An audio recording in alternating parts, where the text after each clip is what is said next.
Bien-aimés de Dieu, la paix soit avec vous.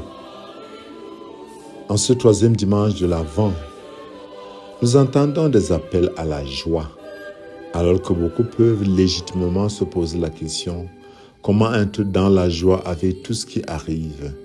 Maladie, solitude, précarité, violence, guerre, persécution, chômage. Ils sont nombreux ceux et celles qui vivent dans le désespoir. Et pourtant, c'est là au cœur de nos épreuves et de nos inquiétudes que la voix du prophète, la voix de la parole de Dieu retentit et vient nous rejoindre. C'est ce message que nous retrouvons dans la première lecture. Bien avant la venue de Jésus, le prophète Isaïe s'adresse à un peuple qui vient de vivre une situation dramatique. Déporté à Babylone, il retourne après 50 ans, mais tout n'est pas rose. Il y a toutes les difficultés du monde et la grande question ressurgit. Dieu est-il vraiment avec nous ou bien Dieu nous a abandonnés? Alors le prophète Isaïe intervient. Il annonce la bonne nouvelle aux pauvres, réconforte les cœurs brisés, libère les captifs et annonce un temps de grâce pour ceux qui mettent leur foi dans le Seigneur. Ces cœurs brisés, c'est également mon cœur, c'est le tien. Ce captif, celui qui a peur, celui qui doute, celui qui se pose des questions, c'est toi et c'est moi. Cette bonne nouvelle est donc d'actualité dans le monde tourmenté qui est le nôtre. Le Seigneur est là, au cœur de nos vies, dans le secret de nos tendresses, comme dans nos nuages, comme dans nos voyages, comme dans nos tempêtes et nos fêtes. Le Seigneur est là. Il est la bonne nouvelle annoncée aux pauvres, aux exclus, à tous ceux et celles qui souffrent. Il est venu rendre à tous les hommes ce qu'ils ont perdu le plus, la présence du divin. Voilà une bonne nouvelle qu'il faut faire circuler de toute urgence. Le Seigneur est là. Le Seigneur fera germer la justice devant toutes les nations, nous dit le prophète. Cette justice, cette paix et cette fraternité, c'est comme des graines qu'il nous faut semer avec beaucoup de soin. Cela se traduira par des gestes d'accueil et de partage avec ceux qui sont autour de nous et qui ont besoin de nous.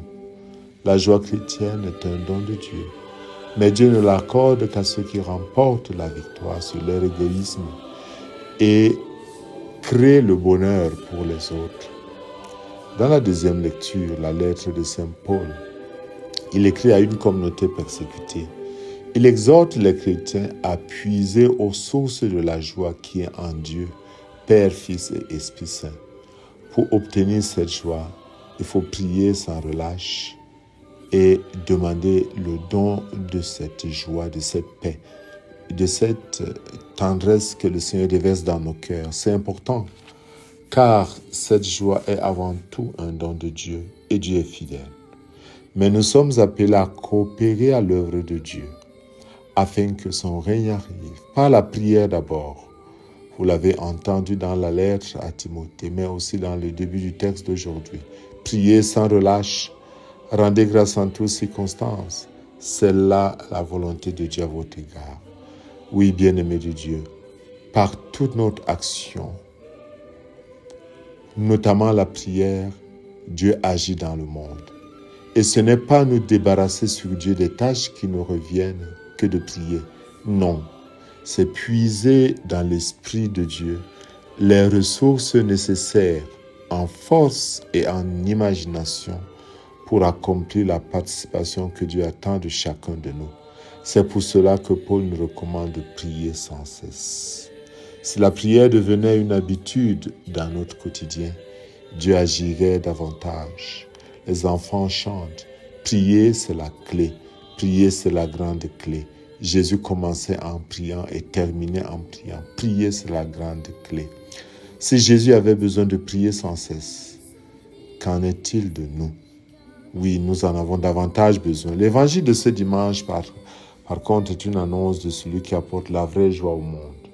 Mais il ne s'agit pas de Jean-Baptiste. Ce dernier n'est que le témoin de la lumière. Il est la lampe, mais il n'est pas la lumière. Sa mission, c'est de montrer qui est la lumière et de rendre témoignage à cette lumière. Il dit, au milieu de vous se tient celui que vous ne connaissez pas, de même que l'arbre de vie était au milieu du jardin d'Éden.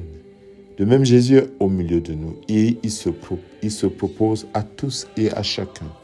Tous peuvent avoir accès à lui. C'est l'abaissement d'un Dieu qui s'est fait homme, qui a vécu 30 ans comme un homme. Jean-Baptiste est venu annoncer la lumière dans un monde de ténèbres. Il est venu annoncer la parole dans un monde de silence. Il faut savoir que depuis longtemps, bien avant la naissance de Jean le Baptiste, Israël ne connaissait plus de prophétie. Mais l'évangile de ce dimanche nous annonce le changement. En Jésus, c'est Dieu qui vient en nous. Il est le Verbe de Dieu, la parole de Dieu, la vie divine, la lumière divine. Avec lui, la bonne nouvelle sera annoncée à tout homme, d'abord aux pauvres, aux exclus, aux prisonniers, envers qui Dieu a une sollicitude spéciale. Plus tard, Jésus dira que le Fils de l'homme n'est pas venu pour les bien portants, mais pour les malades. Or, tous nous sommes malades d'une manière ou d'une autre. Alors voilà un message de joie qui nous rejoint dans un monde qui souffre de la violence, de l'injustice, de l'égoïsme. Mais comme Jean-Baptiste, précurseur du Christ, nous sommes appelés à rendre témoignage à celui qui est la source de toute joie. Notre mission, c'est de les conduire à Jésus, pas à nous. Mais si nous voulons être crédibles, il faut que son passage dans notre vie transforme, libère, illumine notre propre existence.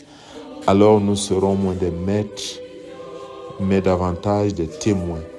Et le monde nous écoutera davantage parce que nous sommes d'abord témoins. Dans quelques jours, nous allons fêter Noël. Une belle fête. La fête de Dieu qui se fait chair. Et la présence de Dieu qui se fait chair au milieu de nous, c'est l'Esprit Saint qui nous recouvre comme il avait recouvert la Vierge Marie. C'est l'Esprit Saint qui étend son ombre sur nous et qui en nous continue l'œuvre de sanctification entamée par le Christ. Que la joie de Dieu, c'est-à-dire sa sérénité, sa paix, habite vos cœurs en ce jour. Et cette paix grandira davantage si nous collaborons avec Dieu, si nous ouvrons davantage notre cœur, si nous désirons davantage que l'Esprit agisse en nous et si nous puisons en Dieu l'énergie nécessaire pour accomplir notre tâche. Bien-aimés de Dieu, que le Seigneur nous donne de répondre généreusement à son appel et qu'il vous bénisse au nom du Père et du Fils et du Saint-Esprit. Amen.